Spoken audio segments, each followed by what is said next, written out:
Well, good morning and welcome to the TDJ group hosting Blastox for one-step lead abatement. For those who are attending, we're very grateful and thankful for your participation in this webinar on Blastox. Just before we actually get to the nuts and bolts of the presentation and talk about some of the high points we'll cover, I just have a few housekeeping items I'd like to go over. First, let me introduce myself. My name's James Lively, and I'm the Vice President of Sales and Marketing for the TDJ Group. That includes Blastox and Bantox product lines. Today we're going to talk about Blastox specifically on stabilizing lead-based paint, but we have other materials that are used to stabilize other types of industrial byproduct hazardous waste that all kind of work in a similar fashion as to what Blastox does.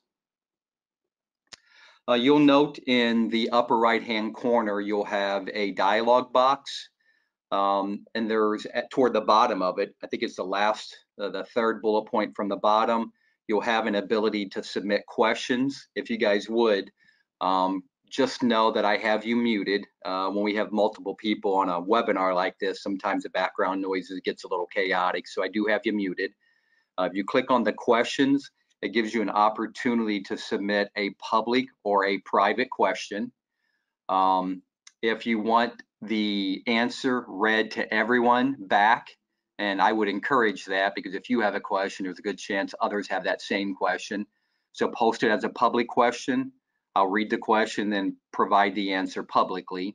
If you'd rather send it privately, there's a button for that. Send it privately, and at the conclusion of the webinar, we'll then address that specific question for you.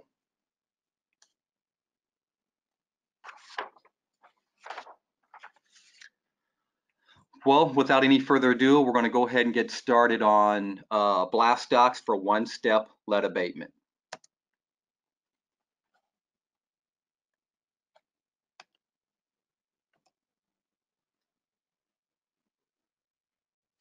So what we want to do as we go through this presentation, I first want to start out with kind of a big picture definition of what is lead paint abatement.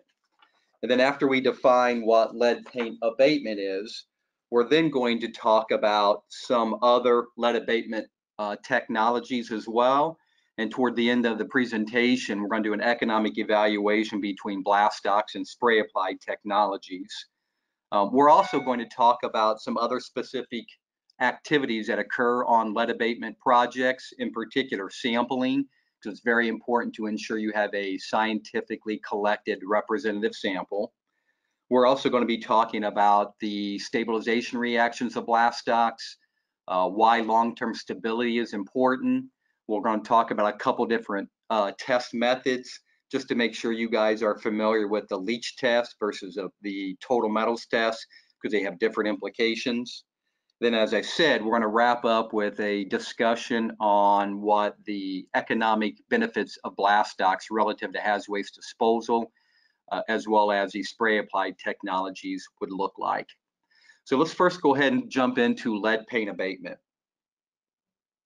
If you go to the OSHA website, which I did, they'll state that lead paint abatement is the removal of lead-based paint and contaminated dust, permanent containment or encapsulation, or the replacement of lead-based painted surfaces or fixtures.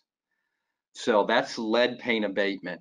For our industry, clearly that means we're going to remove the paint, blast it off, scrape it off, peel it off. We can cover it up with an encapsulant, or we could simply demolish the entire structure with the lead paint intact and dispose of it that way. For the purposes of today's discussion, we're going to talk about one-step lead abatement in regards to abrasive blasting.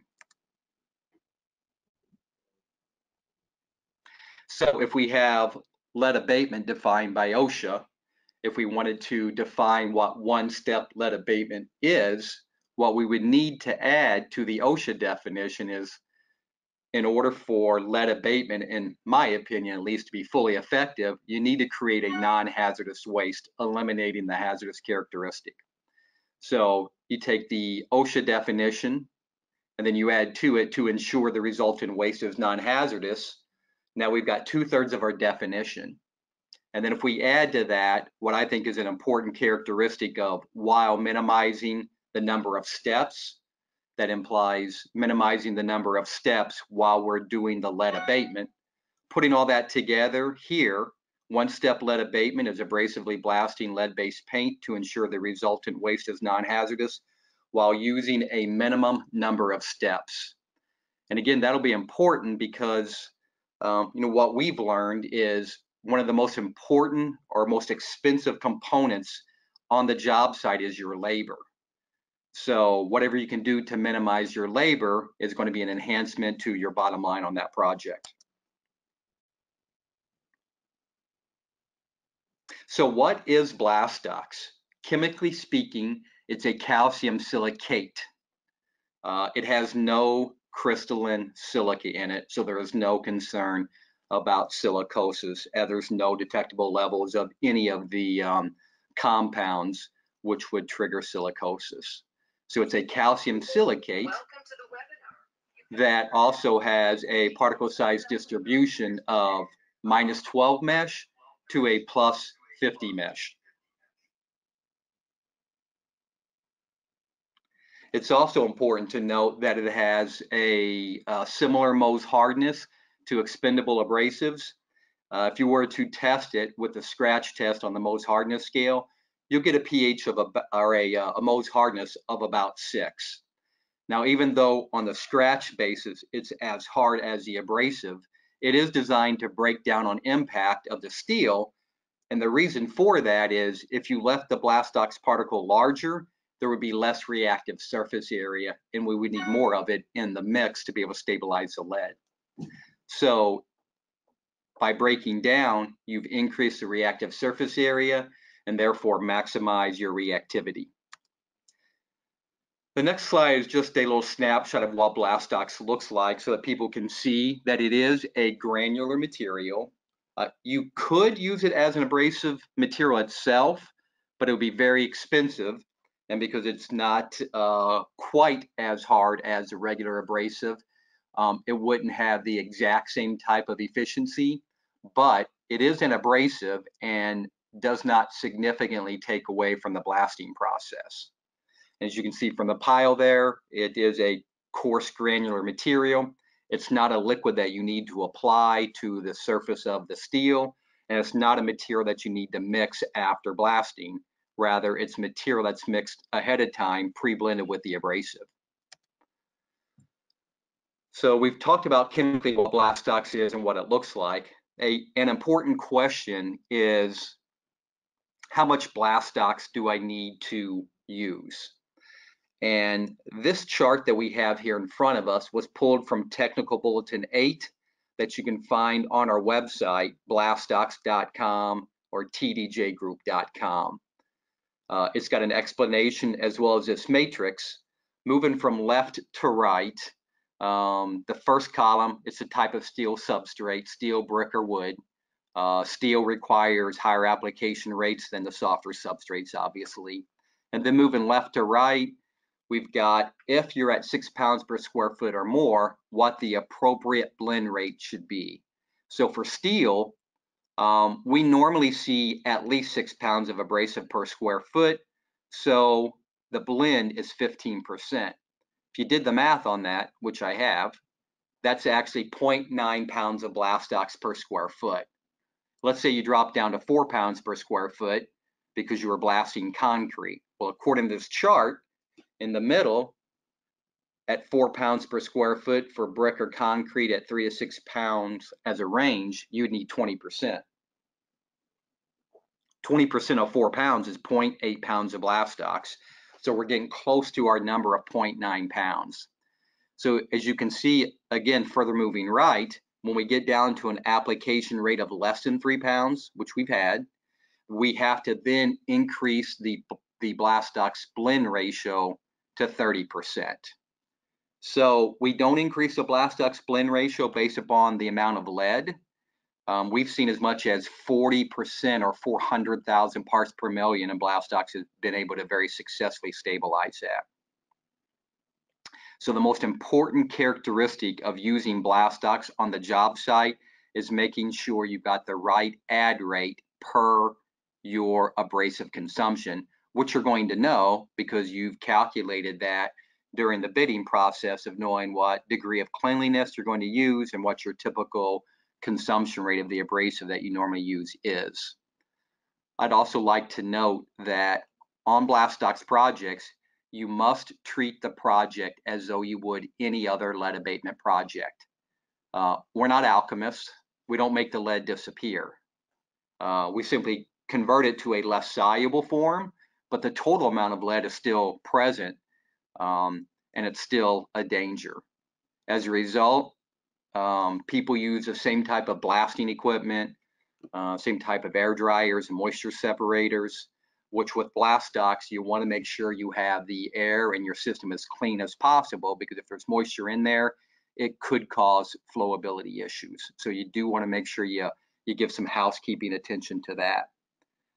And finally, as I said at the bottom, we don't make lead disappear. We just simply make it safer from a disposal standpoint, but all of the lead requirements still need to be in play here. Hand washing, clean eating facilities, shower facilities, all those requirements for a lead project are still in play. You just save significantly on the disposal. So we talked about what Blastox is chemically, what it looks like physically. Now we're going to talk about how it works. As a general comment, there are 3 reactions, 2 chemical and 1 physical. It's a calcium silicate. The calcium is replaced typically by the heavy metal ion. You get a lead silicate. And some of the other applications we have in other industries, we would have cadmium and even barium to a lesser degree. So that's one of the chemical reactions. The other chemical reaction is a pH adjustment. It is a temporary adjustment, but it is important because it slows the dissolution of heavy metal ions early on so the rest of these reactions can occur.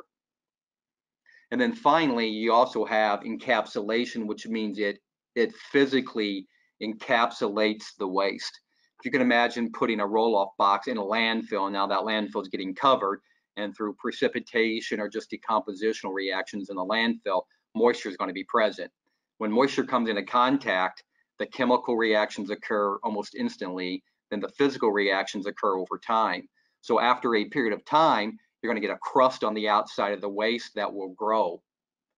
So visualize a barrier on the outside, meaning water, potential leachate can't get into that monolithic mass. If it does get into that monolithic mass, you still have the chemical reactions that are there. They're going to keep it either from being soluble, or if it is solubilized, it will chemically react with the calcium silicate to form an insoluble heavy metal silicate.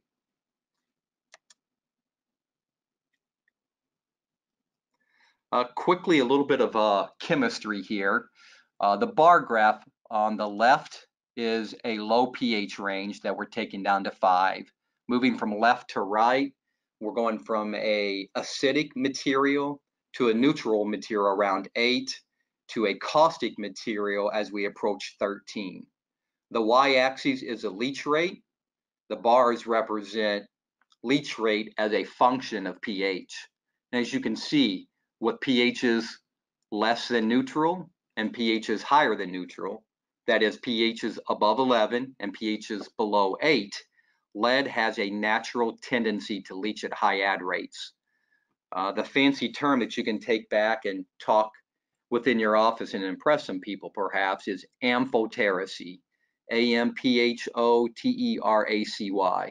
And again, what that means is heavy metals have a tendency to leach high unless there's a stabilization reagent present at low pHs and at high pHs. Blastox will put the waste in that minimum solubility range between 8 and 11 as one of the 3 safeguards that I mentioned earlier. So you've got Blastox on site, you've blasted it, you're getting ready to collect a sample. I can't overstate the importance of collecting a representative sample enough.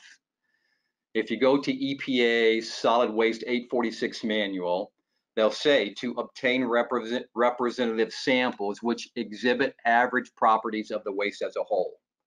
And it allows you to make an informed decision. If you just simply scrape a sample from the top of a pile, that is not a representative sample.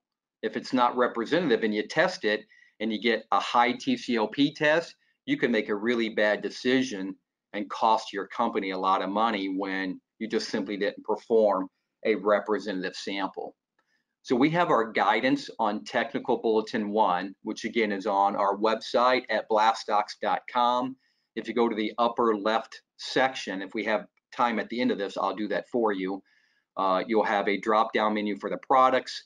Click on Blastox for one-step lead abatement, and all the technical bulletins are on the menu to the right. It's a good resource. It's got guidance on testing, sampling, the amount of Blastox to use, the chemical reactions, and other useful information.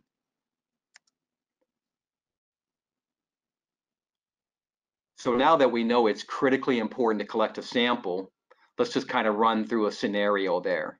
You don't grab one sample and put it in a bag and send it off. You get inside containment if that's allowable.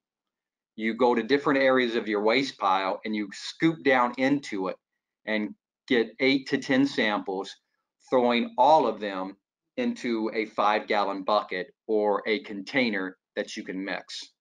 Throw it all in, mix it up real good. Simply turn the bucket upside down, you're gonna have a mound of waste. So now it's time to divide and conquer. Simply put an X or a cross so that you've got 4 quadrants or slices of the pie. One quadrant you should send off for testing. One quadrant I'd strongly recommend you keep in a trailer as a retain in the event that future testing is necessary. And the other 2 quadrants, simply take them back in containment or throw them back into the roll-off to be disposed of. Most people don't have the ability of having a mechanical splitter on site to be able to mix that down and split it out to successively smaller quantities of sample. Plus, if you had one of these on the job site, it's nice and shiny, so it might not have a long life there. As I mentioned earlier, just get yourself a 5-gallon bucket. You do need a scoop. It is important to keep them clean, especially if you're going to take them from one job site to another. So ensure you've got contaminant-free bucket and scoop. Make sure the both are non-reactive. And as I say on the bottom of this, you don't have to worry about somebody necessarily stealing this from the job side because it's just not shiny. And this is also important for contractors or the environmental consultants who have to collect the sample. You have to send in a minimum of at least 110 grams. The test requires 100 grams to tumble. And here's a nice little metric. You may have heard that there's a dilution factor of 20 to 1 in the TCOP test. Well, this is where that comes from. It's 100 grams that you put in 2,000 milligrams and you tumble it for 18 plus or minus 2 hours. Well, 2,000 milligrams of acetic acid is about 2,000 milliliters is about 2,000 grams of leachate solution. So if you have 100 grams of sample, 2,000 grams of the leachate medium, there's a dilution factor there of 20 to 1. So you'll hear people saying that of, well, whatever the total was, we'll get it diluted down by 20. So what that means is in order to get an exceedance of 5 milligrams per liter, you have to have at least 100 grams in the sample to be able to all leach out. And then with the dilution factor of 20, that would get you exactly 5 milligrams per liter on the TCOP. So as I lay out here, it's going to be at least 1/2 of a 1-quart baggie or a rigid container. This is very important because we've had people send us samples and it's just, hey, we got some duct tape and some baggies, maybe a Walmart plastic baggie lying around. We're going to just tape it up and send it in. But if it's not properly contained, not properly sealed up, and it breaks, you've now contaminated the sample and the values of any testing will be compromised, so they wouldn't be able to test it. So make sure that you prepare the sample in a way that it doesn't spill during transit. I also have just a simple protocol here for how we would recommend you collect samples, because it's important. There's going to be a 99% chance that the result's going to come back non-detect and everybody's happy. But if there's a testing error or sampling error or a blending error, and we got to go back and find out where that sample came from, if you don't identify where in the pile you sampled that, or at least have a log to that effect, then you don't know where that waste had tested high, and it limits your ability for further research. And so we recommend whatever city it's in, the structure type, the numeric date, and location of the sample, similar to what I have here for Houston. It's a tower. It was done on 3/29 of this year, and it was the west pile. And as I said, document all this, keep your notebook, and make sure you keep your notebook in a dry place as well. Fill out the chain of custody form and request EPA method 1311 TCOP test, or in the industry, we like to call it the T-clip for obvious reasons. You may have to test for others, but that's going to be based upon your contract with the owner and the consulting engineering firm. So we just talked about testing, talked about TCOP tests. So what I wanted to do was try to get a little education out there about what the test actually is that we do, and then what the longer term leachate test is in terms of its definition and why EPA has used it in the past. So first and foremost, only the TCOP test can be used to determine if a waste is hazardous or not hazardous. The multiple extraction procedure is a long-term stability test we'll get to in a minute, but the TCOP EPA method 1311 is the only one you can use to determine if it's hazardous or not. You could also use your generator knowledge, knowing that you know how much lead is in the paint. Perhaps you've done a test blast and you've tested that and you just know it's going to be hazardous. You can use generator knowledge to categorize it as hazardous. But you want to make sure you're sure, because you don't want to dispose of it as hazardous if it's not, because that's going to be a costly decision. Within the TCOP test itself, there's two different types of extract, depending on whether or not it's an alkaline waste. They'll do a pre-TCOP pH test. If the pH is greater than 5, they'll add acid to it. And upon adding acid to it, if it's still above 5, they will go with the more aggressive or more acidic leach solution of 2.88. If after they add the acidic acid to it, it doesn't go above 5, they consider it a non-alkaline waste, and they would use the acetic acid with a pH of 4.93. They tumble it for 18 hours. They then filter it to remove the solids. They digest the extract, and then they'll analyze that on their machine and determine what amount of lead or other heavy metals had leached out. The MEP test, on the other hand, is a series of extractions of 10 back to back to back rather than a single TCOP test. It has a lower pH value, and instead of acetic acid, it's a sulfuric nitric acid blend. So the theory here is you take a sample, you subject it to this test, it stays in that acid bath for 24 hours, so 6 hours longer than what it does in the TCOP. Then when you're done, you analyze that, but then you take the sample and you put it into a fresh batch of acid. And you do that and you keep doing that, and the reason for that is there are materials you can add to the abrasive like lime that would fool the TCOP test sometimes. It requires very careful dose when you're adding it to it, because lime is very volatile, has a very volatile pH. You could actually cause it to be hazardous using lime if it's not hazardous, so we certainly don't recommend that. Plus, if you add lime or magnesium oxide, that's just going to simply buffer the pH. After the pH has been eliminated, which is what's going to happen in a landfill, you have nothing else there to stabilize the lead. Blastox has pH adjustment, chemical substitution, physical encapsulation. So Blastox material has been subjected not only to thousands of TCLP tests successfully, but also many multiple extraction procedures. On the next slide, we're going to discuss specifically who had tested with the long-term stability EPA method 1320 MEP test.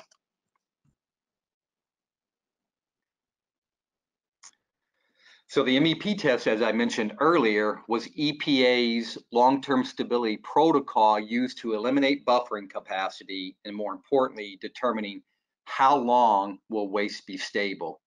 In theory, the TCOP test is supposed to represent about 100 years in a improperly designed and managed landfill. So if MEP is 10 times that, in theory, 1,000 years stability. So why is that important? SSPC published a number of years ago an article that stated that the generators of the waste are not only the structure owners, but also the contractor is a co-generator. And what that means is you have responsibility for that waste from cradle to grave, or from the time it's generated all the way through disposition in perpetuity.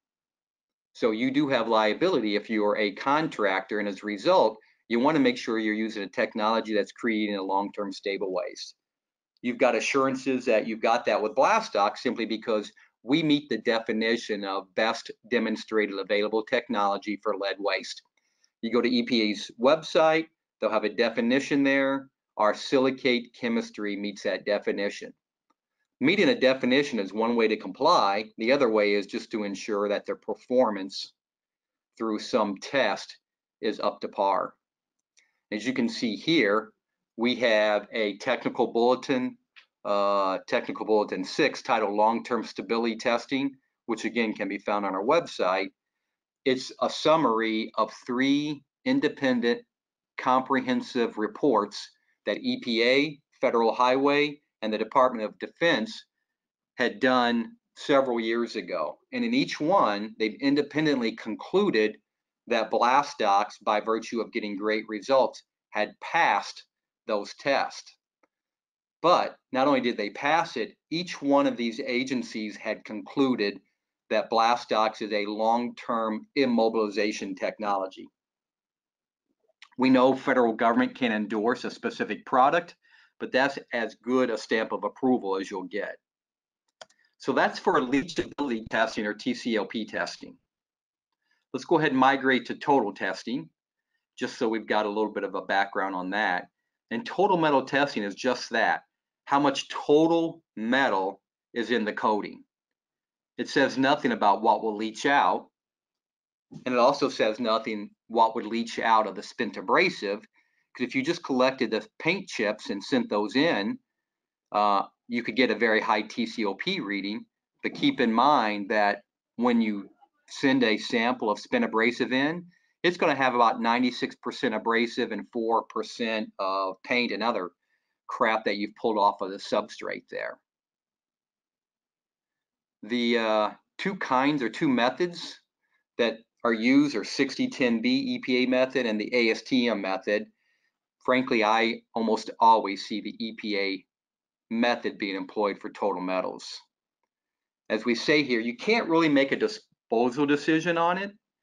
I mean, you can look at it and say there's, 1,000 parts per million lead, and if I divide it by 20, that says 50 could still leach out, and make a generator decision on that.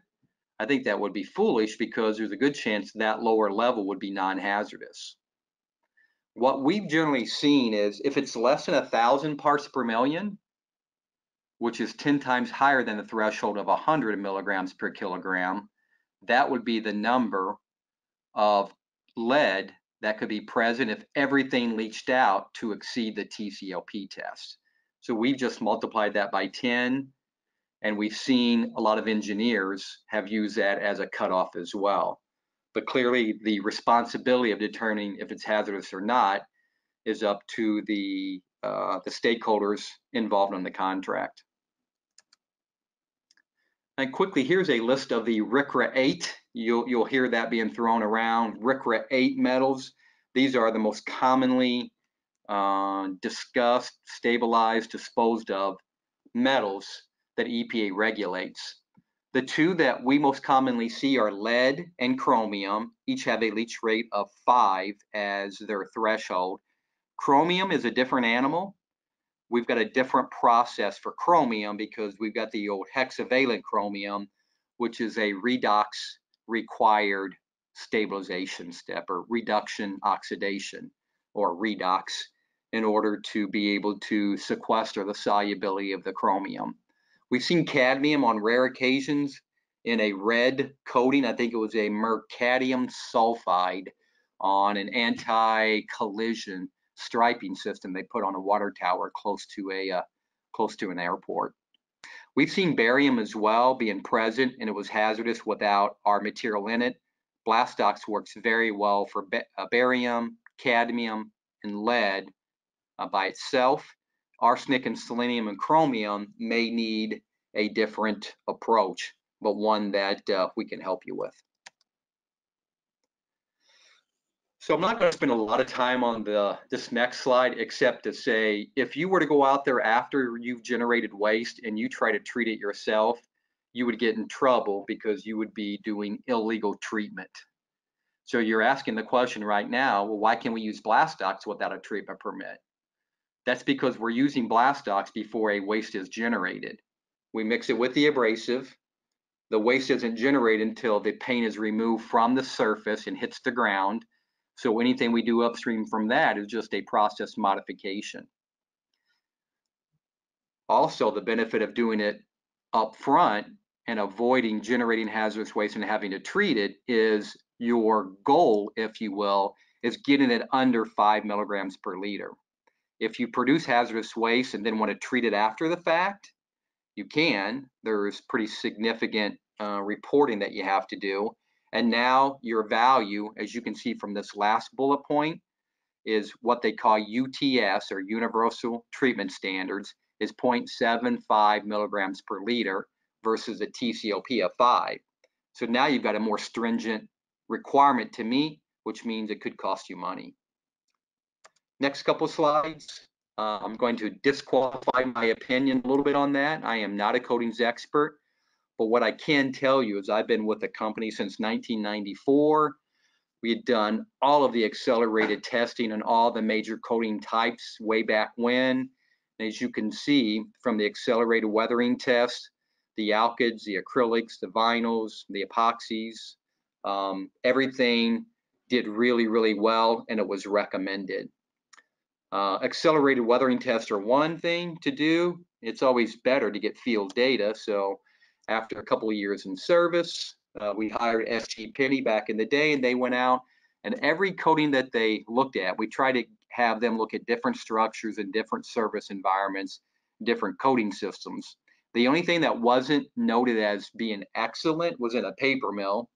If you've ever been in a paper mill, the caustic materials in there are quite nasty. And there was a drip in this area where the caustic material was dripping on the paint. So their categorization was it was fair and not excellent.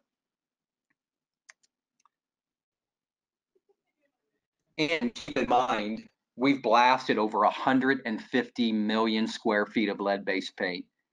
We've never had an issue with coatings.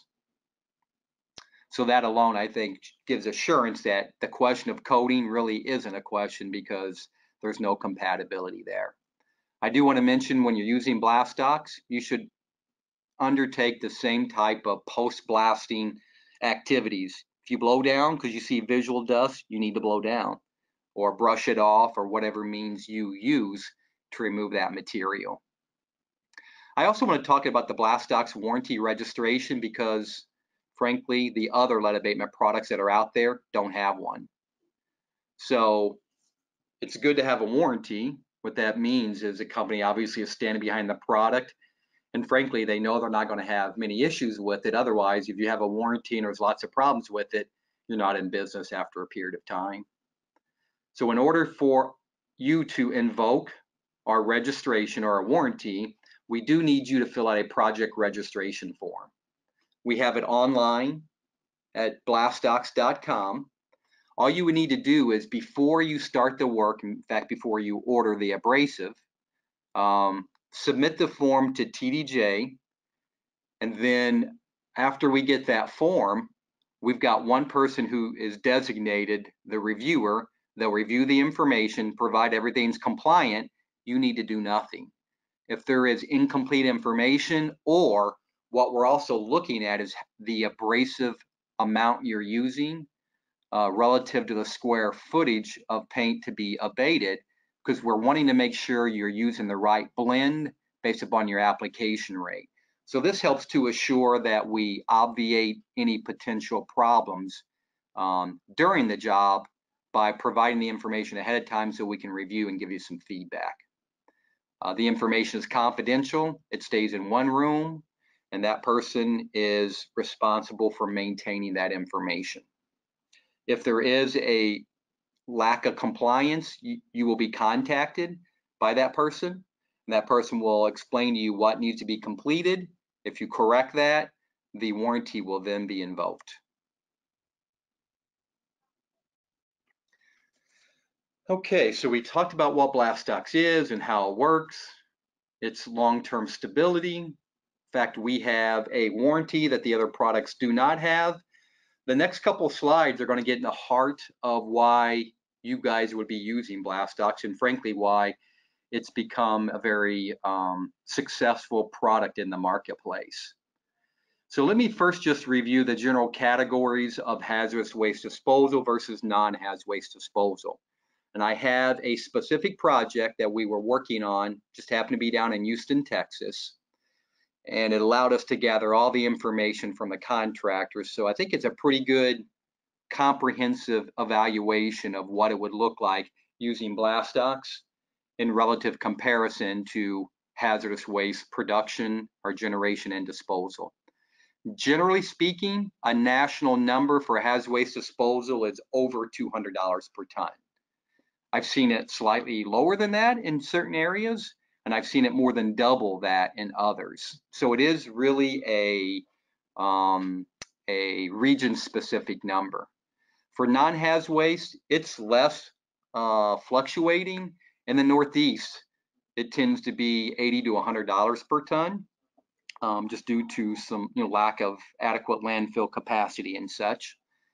But generally speaking, throughout the country, it's about $35 per ton for non-hazardous waste disposal. The benefit of using Blastox and producing non-hazardous waste is not only is it significantly cheaper on disposal or the tip fee, but what contractors don't always note or record is what's your freight. As I've noted here, there are very few hazardous waste landfills in the country. In Illinois, there are 2 haz waste facilities and 50 non-haz waste facilities. So if you're producing non-hazardous waste, it's cheaper to dispose of. In my analogy here, my scenario, I'm actually going to be using haz waste disposal pricing for non-haz waste disposal, just so that I'm using a very conservative number, meaning that the savings would be even greater when you put pencil to pad. So this specific project was down in Houston, and the landfill was up in Oklahoma, about 560 miles away. So if you do the math on that, an average cost is about $350 per loaded mile. You get, generally speaking, about 15 tons in a landfill. That's $131 per ton just for freight. So for those of you who fell out of your chair, go ahead and pick yourself back up. That's that's hazardous waste transportation. If you add to that high tip fees, high transportation rates, there's also a cost to produce a hazardous waste. There's training that needs to be done, there's record keeping. If you produce hazardous waste, you also have to submit a biennial report showing that what your quantity over time of hazardous waste is. We've come up with a value of $20 per ton. Some people might argue it's $10 per ton or it's $30 per ton. The bottom line is it's a real cost that has to be taken into consideration. So let's take those general categories and put numbers to them. Again, this was a project down in Houston. It had used a slag material blended with Blastox. The blend was about $250 per ton, or $259. The regular abrasive was around $100 per ton. So you'll see it cost about $150 more upfront for Blastox. If you run the math on the transportation, we've saved about $119 on transportation avoidance alone. So we've only got about $25 more that we need to save to break even. And as you can see from non-haz versus hazardous waste disposal, that there is a difference there of $165. Adding all that together and then adding the savings from avoiding hazardous waste management compliance, you'll see that the savings for Blastox is $150 per ton. So people would quibble perhaps with the hazardous waste management compliance cost of $20 per ton. Throw it out. We're still saving you $130 per ton. In places where haz waste disposal maybe fluctuates a little bit, or you're a little bit closer, so the freight rate goes down a little bit, at $150 per ton savings, there's an awful lot of wiggle room there. And now we're going to change gears. Blastox versus hazardous waste disposal is one way of looking at the benefits of Blastox. The other way is looking at a product that has been out there for a while that we occasionally bump into. It's a spray applied technology. And there are a couple of them that are out there. And generally speaking, here's what we see. If you just compare the cost of the chemistry, we're seeing they're about the same. But the significant advantage of Blastox is you don't have to do the rest of these steps here. So SI stands for spray applied. Looking at the second bullet point, for Blastox, we've got a great group of licensed blenders who have been accurately blending material for a long period of time. When it gets to your job site, the QC is already taken care of. With the spray applied, you've got to get the buckets of the topical coating shipped to the job site. You have to set up scaffolding and containment and then apply this temporary coating. And you have to do the scaffolding because you can't reach the top of the water tower from the bottom of the ground unless you put the scaffolding up. And then you need containment because this is a coating. And if you're concerned about overspray or migrating off the property, you've got to make sure you got containment up. So after you've erected containment at a cost, and we're going to get into that in the next slide, now you've got to apply the material, and the range is 20 to 40 mils from what we've seen. But you now have to apply a, let's say as an average, a 30 mil coating. That requires labor. Labor is the most expensive component on the job site. And now after you've applied the 30 mils, you've got to let it dry. And then you have to go over and blast that off to remove it. So it's extra labor to blast because you're now blasting off not only the lead-based paint, but also the newly applied topical coating. So more abrasive and more labor, which means more expense. And now there's more transportation disposal because you've got more abrasive. So the ticket continues to go up. These last 2 points I think are important because I really appreciate all the activities that the contractors have to undertake when they're on the job site. You know, they got to worry about the finish coating being the right mill thickness, no pinholes, making sure it's properly mixed. You know, did we let it set up too long before we apply it? You've got enough stuff to worry about. Now you're going to ask one of your guys to make sure they've got the right thickness of that coating system on. And what if it's inside a box beam of a bridge? How do you know if you've got enough in there? The challenge with that is, how do you know if you've got a 30 mil coating on, which again is a temporary coating? How concerned are the painters going to be in applying 30 mils for a temporary coating?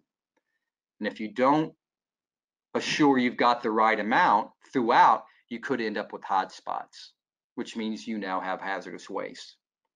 So that's a category listing of the drawbacks of the spray applied. Let's put some numbers to it. So here's the project. In fact, it was the project that we had talked about earlier here down in Houston. the project was 30,000 square feet and it used 90 tons of abrasive. You do the math on that, that is at 6 pounds per square foot, that's 180,000 pounds of abrasive or 90 tons of abrasive. So the cost, the add-on cost of Blastox was about $154 per ton. I don't have the abrasive cost in here because you still need the abrasive for both technologies. So it's a wash. So I've just not included those. So 90 tons at an add-on cost of $154. That's the additional cost of having the Blastox material blended and delivered to your job site. You can see it's just shy of $14,000. Now the spray applied product, we're going to do a little bit of math here, and at least here in Central Time, it's before noon, so my head's probably going to hurt a little bit here. But in order to calculate how much you need, remember that they apply 20 to 30 mils, okay, or 20 to 40 mils. The average is 30.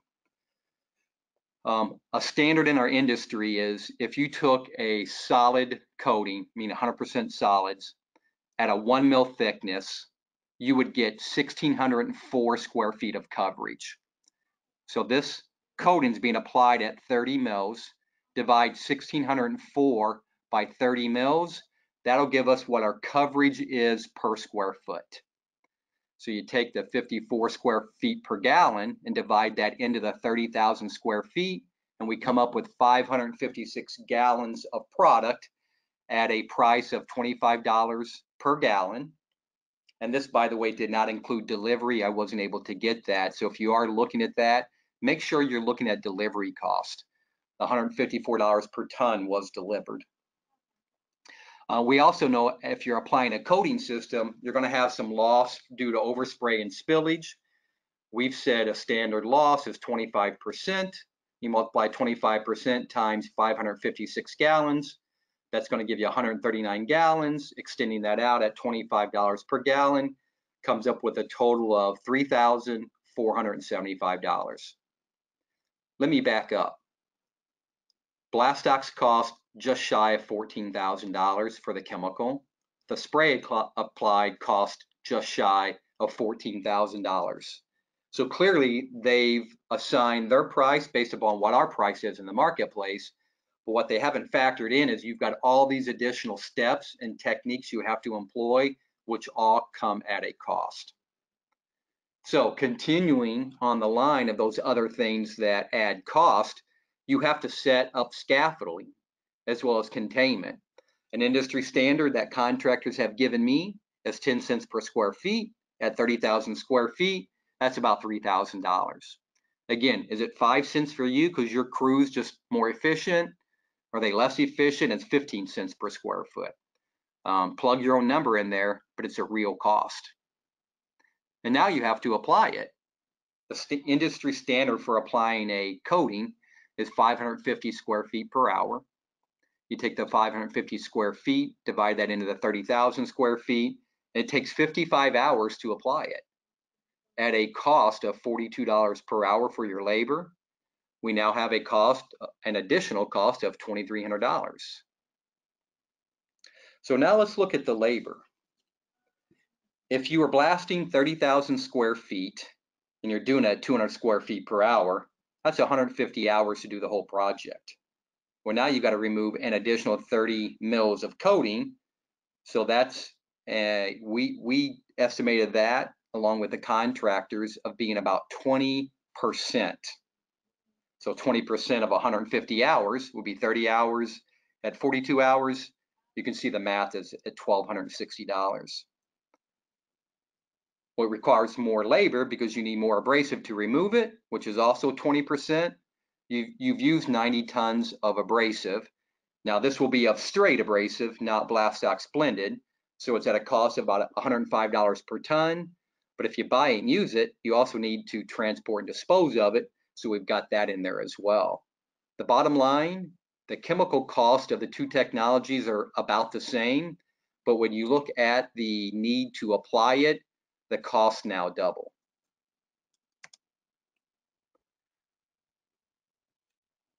So what I'd like to do is just kind of put a bow on the entire conversation here and summarize in one slide that we believe that the Blastox benefit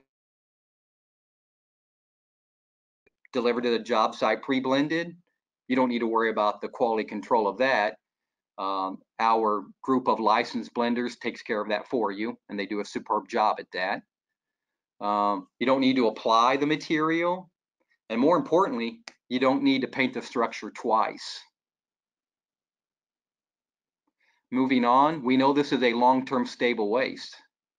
And we know that because it was tested by multiple agencies, not multiple industries as the bullet point has here, but multiple agencies had tested it and proved that it was long-term stable.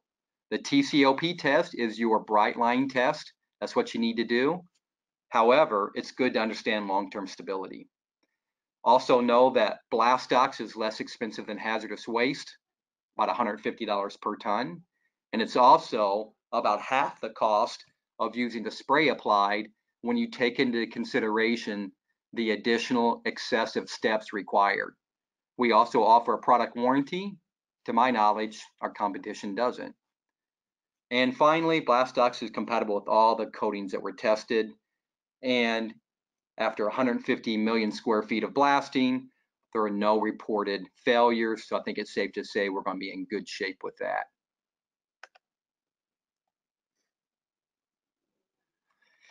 And I'm just looking at the questions. The only question that I have is where to find Blastox. So let me just quickly take you to the home page. On the products menu on the far left, go to Blastox for one-step lead abatement.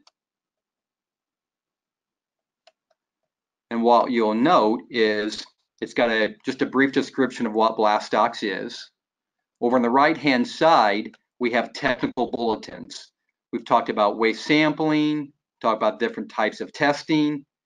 We've talked about Blastox stabilization reactions, long-term stability, coating performance. So this is a really good resource to be able to get general user guide information, if you will, on Blastox.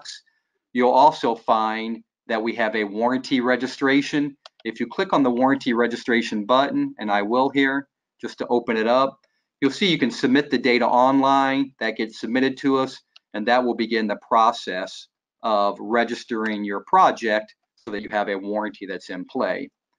And finally, I just go to if you clicked on the distributor button, which I just did, this is organized alphabetically by state on the left-hand side.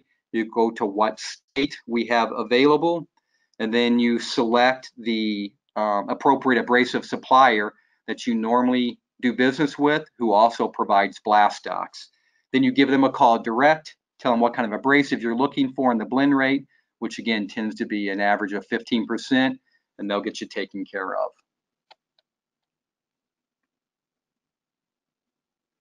And I believe that is the extent of the questions. So I'm going to, at this point, wrap up the conversation. And on behalf of the TDJ group, again, my name was James Lively for One Step Lead Abatement.